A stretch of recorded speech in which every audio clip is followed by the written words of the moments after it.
know, natural disasters and catastrophic events can dramatically impact your life, and sometimes situations occur without warning. How many of us take steps to prepare for these unexpected events? Hurricanes vary in wind strength, central barometric pressure, size, storm surge height, and destructive potential. The Saffir-Simpson scale classifies hurricanes in categories 1 through 5 based on wind speed. The scale is used to rate the damage potential of the hurricane, according to the National Weather Service. Category 1, 74 to 95 miles per hour, very dangerous winds and some damage. A Category 2, 96 to 110 miles per hour, extremely dangerous with extensive damage. Category 3, 111 to 130 miles per hour wind, causing devastating winds and damage. A Category 4, 130 to 155 miles per hour wind, causing catastrophic damage. Category 5, 155 miles per hour wind, causing catastrophic damage. When it comes to outlasting the storm and its hazards, preparation is critical. Do you have a plan? Be prepared and plan now. The American Red Cross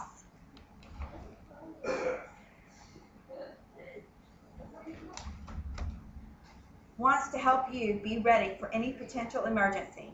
Planning ahead will keep you and your family safe. Here are some actions to take in the event of a hurricane emergency. Hurricane season lasts June through November.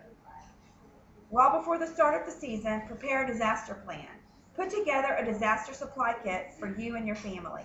Include water for at least 1 gallon per person per day. Non-perishable food, including canned goods with a manual opening can opener.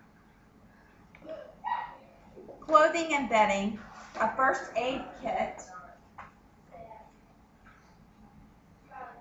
especially prescription medications, tools, and supplies. Have enough for everyone to last them a minimum of 3 to 5 days. Include phone numbers of family members, schools, employers, insurance companies, and emergency contacts. Put in important documents. You can get a complete checklist from the American Red Cross. Keep a flashlight handy for every member of the family with plenty of extra batteries. Candles may be used, but remember, they can be a fire hazard. Have a battery-powered or hand-cranked radio or TV available. The National Weather Service or your local news will leave you updated current information on the storm. Keep a standard phone line in your home, as phone lines may remain operational. Have your cell phone charged fully and extra batteries if you can. Keep spare containers filled with water for cooking and washing. Fill up your bathtub, sinks, and washer to use in case of water lines or damage during the storm. Make prior arrangements for boarding or safe location for your pets with extra food and water. Many shelters and hotels are not pet accommodating. Review your insurance coverage for flood and wind damage, and take photographs to inventory your items in case you have to file an insurance claim. Next are actions to take when it appears a hurricane may impact your community. Under a hurricane watch, a hurricane may threaten your area within 36 hours.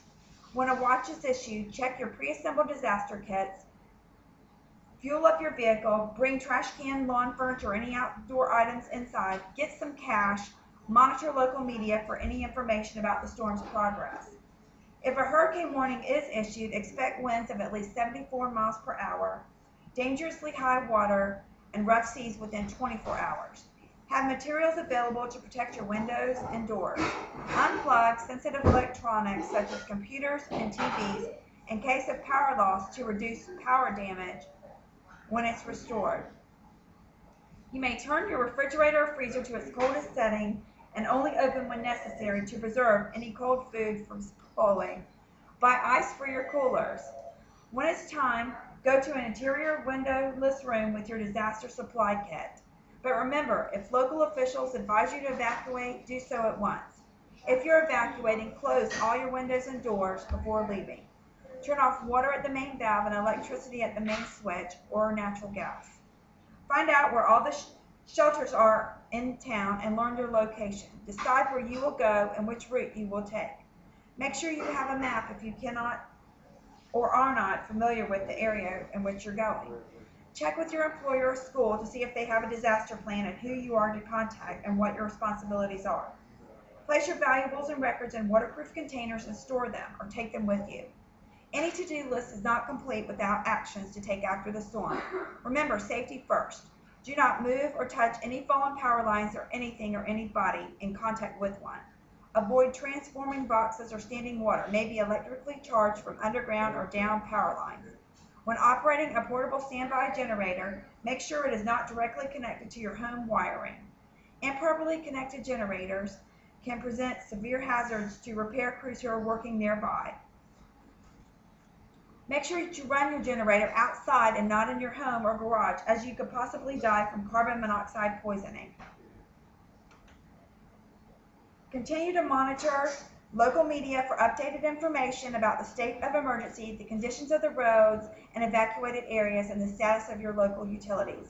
In the event of a hurricane, I urge you to follow these recommendations because I want you and your family to be prepared and safe before, during, and after a hurricane.